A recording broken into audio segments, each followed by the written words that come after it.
Pior do que viver o luto é não ter esse direito. Até num velório, mesmo sendo uma morte, uma despedida, mas você está ali, você está despedindo ali e sabendo que encerrou o ciclo daquela pessoa. E ele não teve essa oportunidade da gente fazer isso por ele, nem por nós, né? Será que vai voltar? Quando vai voltar? O que está acontecendo com essa pessoa? Se ela está viva, se ela morreu, se ela constituiu uma nova família, tá? Então, assim, são muitas perguntas que não têm uma resposta. Há uma parte propriamente criminógena disso e há uma parte, vamos dizer, que é muito mais de dramas pessoais.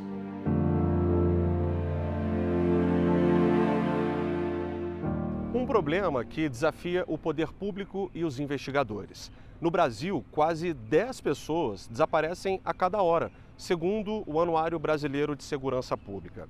Somente no ano passado, por exemplo, foram registrados mais de 80 mil casos no país. A maioria são adolescentes, de 12 a 17 anos. Em seguida, jovens, entre 25 e 29 anos. E, por fim, crianças e idosos. O que as pessoas que são vítimas do desaparecimento de seus entes queridos querem é achá-las, né? Então, o que você precisa é de um esforço público de criar um sistema para a localização dessas pessoas. Cada caso de desaparecimento tem uma motivação e há muitas possibilidades. Por exemplo, conflitos familiares, uso de drogas e álcool, transtorno mental, depressão, violência, maus tratos, abuso sexual, trabalho escravo, adoção ilegal ou tráfico de órgãos. Como as causas são multivetoriais, também as soluções têm que ser multivetoriais. Passa desde uma política, né, de prevenção de violência doméstica, né, passa de uma política antipsiquiátrica, no sentido de um tratamento das pessoas, né, com com necessidades especiais que devem ter atenções maiores do Estado, né? Passa também, aí sim, pela repressão criminosa do tráfico humano. Eugênio Aragão é ex-ministro da Justiça, advogado e conselheiro do Instituto Querube, principal instituição social do país que atua no combate ao desaparecimento de pessoas. O trabalho é por meio de tecnologias na prevenção, redução, encontro de informações e no engajamento da sociedade no enfrentamento deste problema. Eugênio Aragão explica que o desaparecimento tem 3 classificações. Voluntário, quando a pessoa se afasta por vontade própria e sem avisar. Involuntário, quando há o desaparecimento por um motivo sem controle, como um problema de saúde, um acidente ou um desastre natural. E, por fim, o forçado, quando, por exemplo, há um sequestro. Nós temos também outras formas de desaparecimento, principalmente na parte de tráfico de pessoas, né? Em que pessoas são utilizadas como mercadoria de várias formas, seja para retirar-lhes os órgãos, né? Seja para alimentar redes de prostituição. No desaparecimento, cada segundo vale ouro. Quanto mais tempo passa, dificulta as investigações.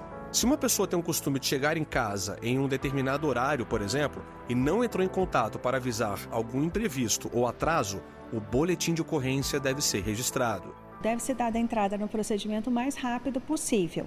Eu sei que a família tem expectativa que ele chegue no dia seguinte ou na próxima meia hora, mas em termos de resguardo de direitos, né, e de precaução, deve ser o mais breve possível.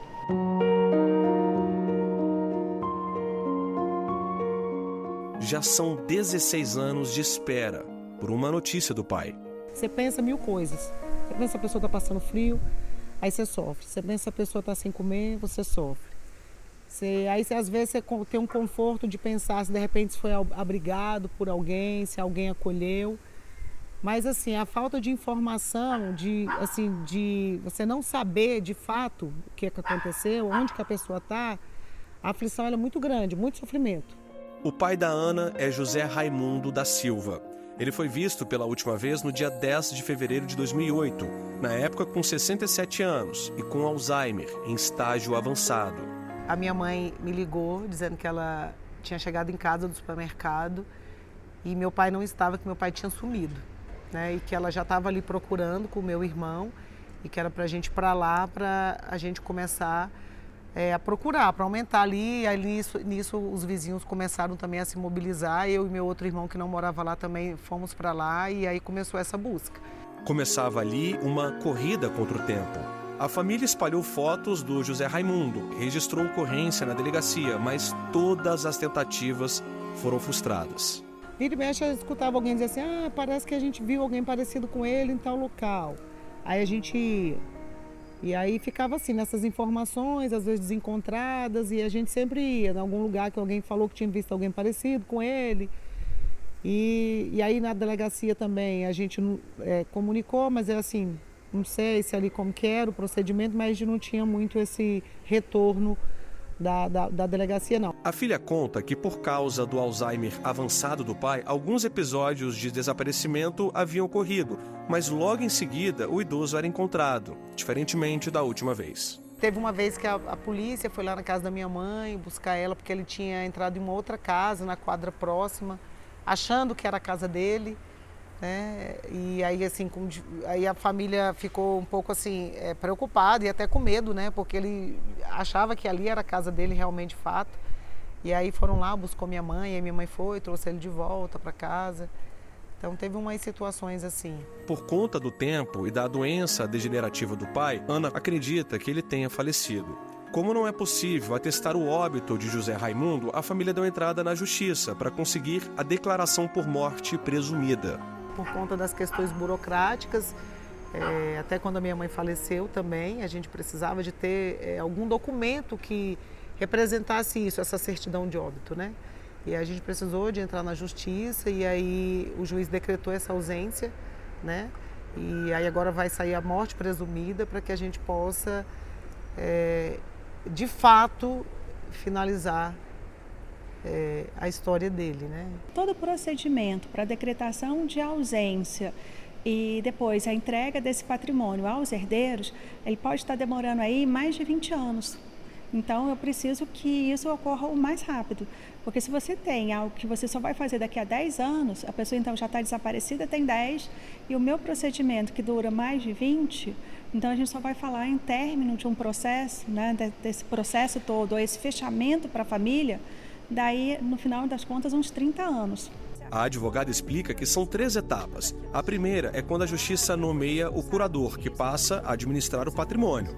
Depois é a sucessão provisória, quando os herdeiros são identificados e o patrimônio dividido entre eles. Na hora que você faz essa entrega nessa etapa, você está dizendo assim para os herdeiros, olha, isso aqui em tese é seu, mas se eventualmente fulano retornar nesse período da sucessão provisória, você vai ter que devolver este patrimônio para ele. Então, imagine que um dos herdeiros ficou com uma casa. Aí ele pegou essa casa, vendeu e comprou um apartamento. Voltando, né, esse ausente, ele vai entregar o apartamento. Se ele pegou a casa, vendeu, virou dinheiro, né, e aí gastou esse dinheiro, ele vai ter que devolver aquela quantia para, né, essa pessoa, se ela retornar. Depois, quando a gente entra numa outra etapa, que é da sucessão definitiva, aí já pertence aos herdeiros, né? E ele já não tem mais essa obrigação de fazer a devolução desse patrimônio.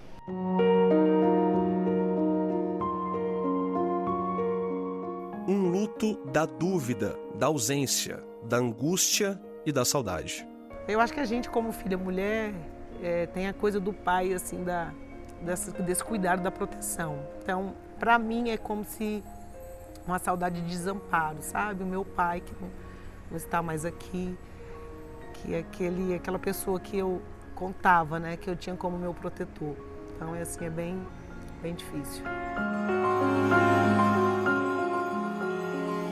O Repórter Justiça vai para um rápido intervalo, mas continue com a gente porque no próximo bloco vamos relembrar um caso emblemático que abalou o país, o desaparecimento da Priscila Belfort. A mãe dela, Jovita Belfort, conversou com a repórter Renata Teodoro. A gente volta já.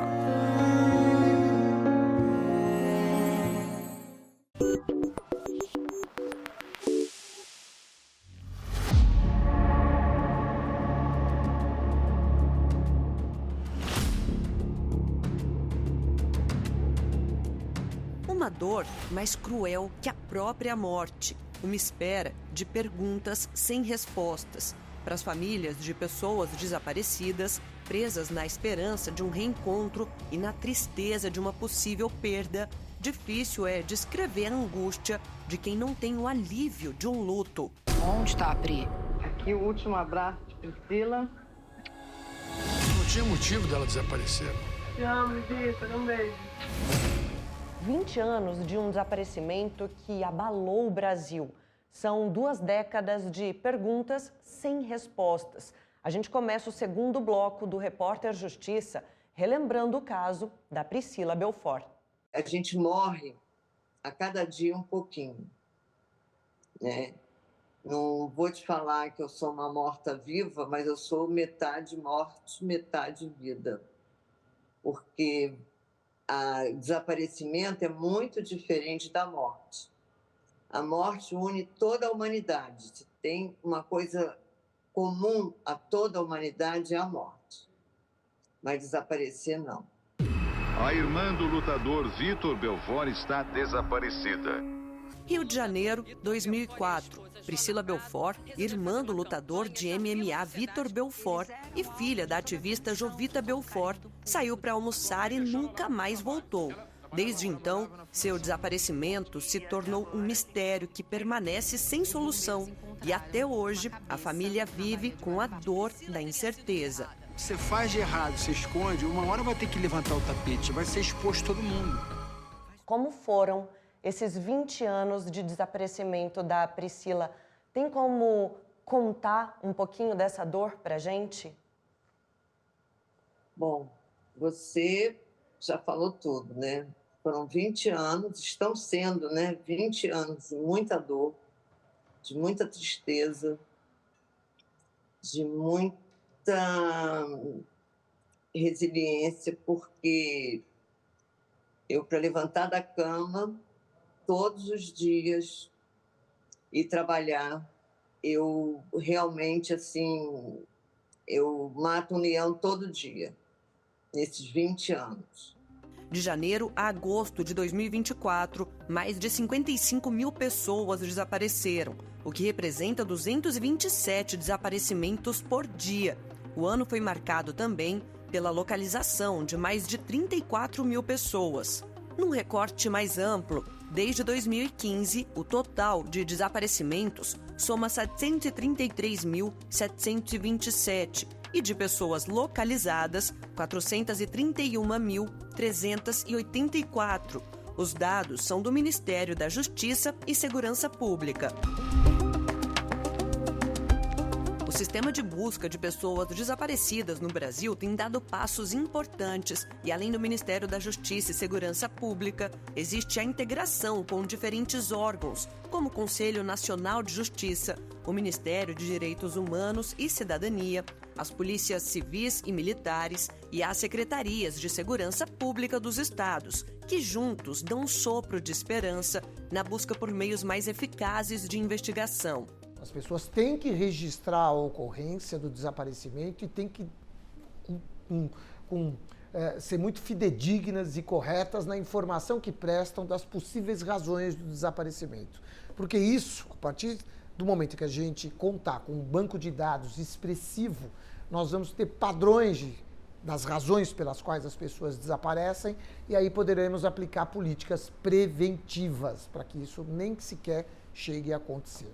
Mário Sarrubo ressalta ainda o trabalho realizado pelo Comitê Gestor da Política Nacional de Busca de Pessoas Desaparecidas, implantado pela pasta, e fala sobre a importância de se adotar posturas preventivas quando se detecta o desaparecimento de alguém. Esse manual, por exemplo, ele é muito claro quando diz que as providências têm que ser rápidas, o registro da ocorrência, existem vários mecanismos que podem abreviar o desaparecimento dessa pessoa, ou melhor, agilizar a localização dessa pessoa. Em dezembro de 2024, Priscila faria 50 anos. Diversas hipóteses foram levantadas sobre seu desaparecimento, como sequestro, envolvimento com drogas e traficantes e um possível aborto em clínica clandestina. Todas elas reprovadas pela família. O que é que a senhora acha, como mãe, que de fato aconteceu? Olha, nesses 20 anos, já passou tudo pela minha cabeça. Porque quando eu vou fazer uma palestra sobre desaparecimento em faculdade, em universidade, em escola, eu peço às pessoas para fecharem os olhos e imaginar o que aconteceu com a Priscila. E aí eu peço a algumas pessoas para darem o seu testemunho, o que elas acham. Nunca encontrei um testemunho igual, porque o problema do desaparecido é justamente isso, né? Pode ser qualquer coisa. As investigações envolveram buscas, denúncias anônimas e até mesmo o uso de recursos como a divulgação de retratos de como ela poderia estar ao longo dos anos. Mas até hoje, nenhuma pista levou à conclusão do caso. Você não saber se sua filha está comendo, se tem remédio, se tem um papelão para ela deitar na rua, se ela está sendo violentada, né? Tudo isso passa todos os dias pela minha cabeça. E de todas as mães de desaparecidos. Além do registro imediato, sem a necessidade da espera de 24 horas para realizar a ocorrência, o sistema Amber Alert, estabelecido nos Estados Unidos e adotado pelo Brasil, também é uma das ferramentas utilizadas na busca pelos desaparecidos. O sistema dispara publicações nas plataformas das redes sociais para anunciar a descrição da pessoa desaparecida, e um alerta no raio de até 160 quilômetros é disparado. Para que isso funcione, a informação precisa ser rápida, porque o Amber Alert ele funciona ali num determinado raio do último local onde a pessoa foi vista. Recentemente, o Ministério da Justiça e Segurança Pública lançou uma campanha de coleta de material genético por meio de saliva e impressões digitais de familiares de pessoas desaparecidas, utilizadas somente para este fim. A iniciativa se deu em alusão ao Dia Internacional da Pessoa Desaparecida, celebrado em agosto. A gente tem conseguido sucesso encontrando as pessoas vivas, porque com o DNA vem a notícia, isso cai numa rede e registra, olha, mas essa pessoa fez um BO lá em Manaus, como vítima, e assim por diante. Então, você muitas vezes consegue, através desse caminho, a identificação, a localização dessa pessoa, ou pelo menos, olha, soube que ela morreu, ou está no hospital. A gente tem tido notícias das mais variadas do sucesso da coleta de DNA. Faz parte da vida a morte, mas desaparecer não. No caso da família Belfort, uma nova esperança ressurge 2 décadas depois, com um documentário exibido pela plataforma de streaming Disney+, que lançou a série documental Volta Priscila. Priscila não evaporou no ar. Priscila não foi abduzida. Priscila não caiu em nenhum bueiro e ninguém viu. Então, se eu posso escolher, eu vou escolher ela viva e retornando para casa. A saúde mental de famílias como a da Jovita pode ser afetada por depressão, ansiedade e até mesmo estresse pós-traumático.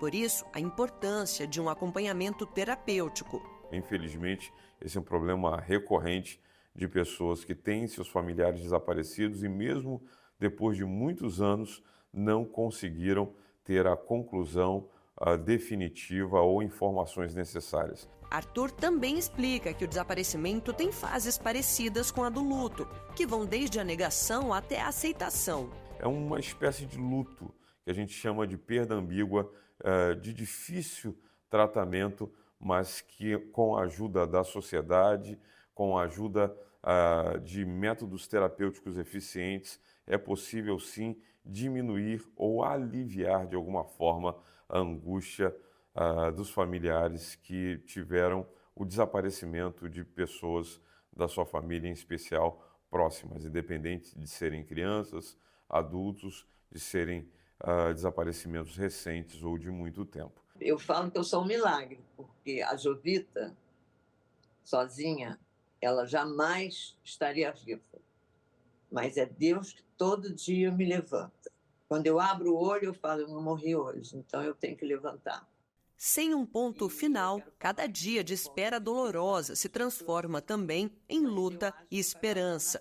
Enquanto a busca não termina, o sofrimento permanece vivo e Jovita continua inspirando e fortalecendo outras famílias. Fiquei muito feliz porque eu estou com vários podcasts para fazer, entrevista também, mas eu comecei por vocês aí em Brasília, que é o centro do poder brasileiro, e na TV Justiça, que realmente a gente possa fazer justiça para todas essas famílias de desaparecidos. Muito obrigada.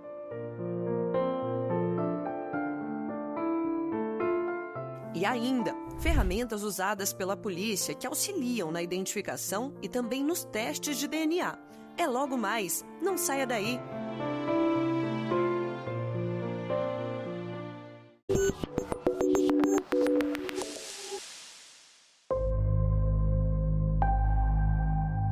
Era para ter sido um dia qualquer, mas foi um pesadelo na vida da Jaqueline. Foram 24 horas do desaparecimento da filha de apenas 14 anos. Tempo suficiente para deixar qualquer mãe desesperada. E foi assim que a Jaqueline ficou. A gente vai conhecer agora um pouco mais dessa história. Jaque, me conta, em que momento você se deu conta de que a sua filha estava desaparecida? Quando eu acordei, tomei meu banho, arrumei meu cabelo, fui no quarto dela, que eu chamo ela para se arrumar também. A Marcela não estava no quarto. Aí já me bate aquele desespero, né? Já... Você perde o chão, né? Porque você deixou tudo trancado, a menina em casa. E do nada você acorda pela manhã, cadê ela? O que é que passou pela tua cabeça? Não dá nem para explicar. A hora, assim, aquela sensação, mas só bate desespero, vem coisas ruins, né? Porque a gente vê tanta coisa, né? Passando aí na televisão que sai para simplesmente comprar um pão e não volta. E na minha mente só vinha isso. Porque a Marcela nunca foi de sair de casa, né? E na minha mente ela estava morta, que já tinha pegado ela, aí vinha aquela coisa aí. Mas é uma sensação horrível, horrível mesmo. Como vimos no bloco anterior, não é preciso esperar 24 horas para comunicar o desaparecimento de uma pessoa. Basta procurar a delegacia de polícia mais próxima e registrar um boletim de ocorrência.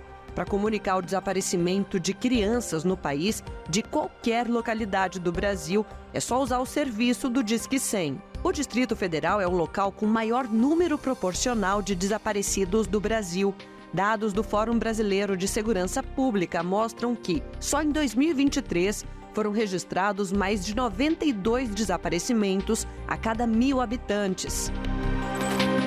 Para combater esse índice elevado, a Polícia Civil atua em diferentes frentes. Em Brasília, o Laboratório de Representação Facial Humana do Instituto de Identificação desenvolve o trabalho de progressão de idade, técnica utilizada que tem por objetivo demonstrar como seria a aparência atual de uma pessoa desaparecida há muito tempo. No caso de crianças, por exemplo, nós esperamos que imagens, registros fotográficos que ela tinha até a data do desaparecimento ainda sejam válidos para reconhecê-la por mais 5 anos.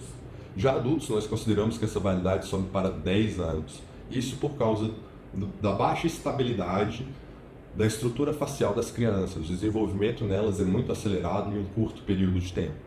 Então, passado esse período de 5 anos para crianças e 10 para adultos, nós produzimos uma atualização dessa imagem e nós chamamos essa atualização de progressão de idade.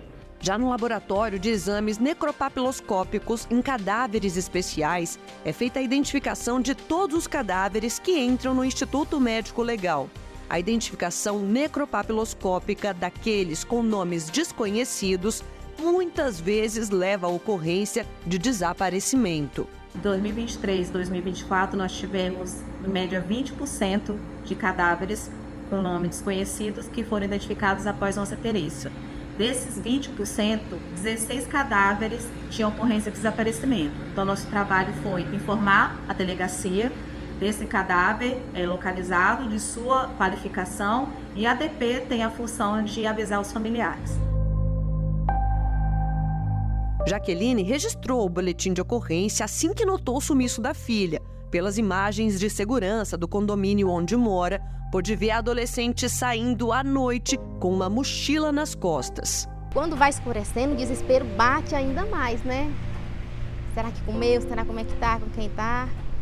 E aí, o desespero é angustiante, a angústia no coração, nossa, só passando mesmo pra gente saber explicar o sentimento. Foi pelo alerta de compra que recebeu do cartão de crédito usado pela filha que Jaqueline recebeu a pista que precisava para sair em busca dela. Como foi reencontrar sua filha? Quando cheguei lá, vi ela na esquina. Aí meu colega parou o carro. Antes de parar, eu já tinha descido. Quando ela me viu, ela e ele saiu correndo. Ele correu bastante, ela correu, mas o meu foco era ela, então eu fui atrás dela. Ainda corri muito para pegar a Marcela. Até eu consegui alcançar. Peguei ela, agarrei ela se debatendo que não ia, né? Mas aí eu peguei ela à força, coloquei dentro do carro. Foi difícil um pouco, né? Mas eu acho que como mãe, eu acho que eu fiz a coisa certa. A adolescente havia fugido com um namorado, um garoto de 15 anos. Jaqueline não o conhecia. Eu falo pra ela, Marcela, eu só tenho você, Marcela. Eu só tenho ela. Então, ali eu abracei ela, mesmo ela se debatendo, me xingando, abracei a minha filha, né? Coloquei a força sim dentro do carro, eu não vou mentir que eu coloquei. Mas pelo menos eu trouxe ela de volta, que era o que eu queria, né? Deu certo, graças a Deus. Viva, né? Porque muitas mães ficam nessa caçada, né? E nunca termina, né? E muitas vezes quando termina é com uma notícia triste, né?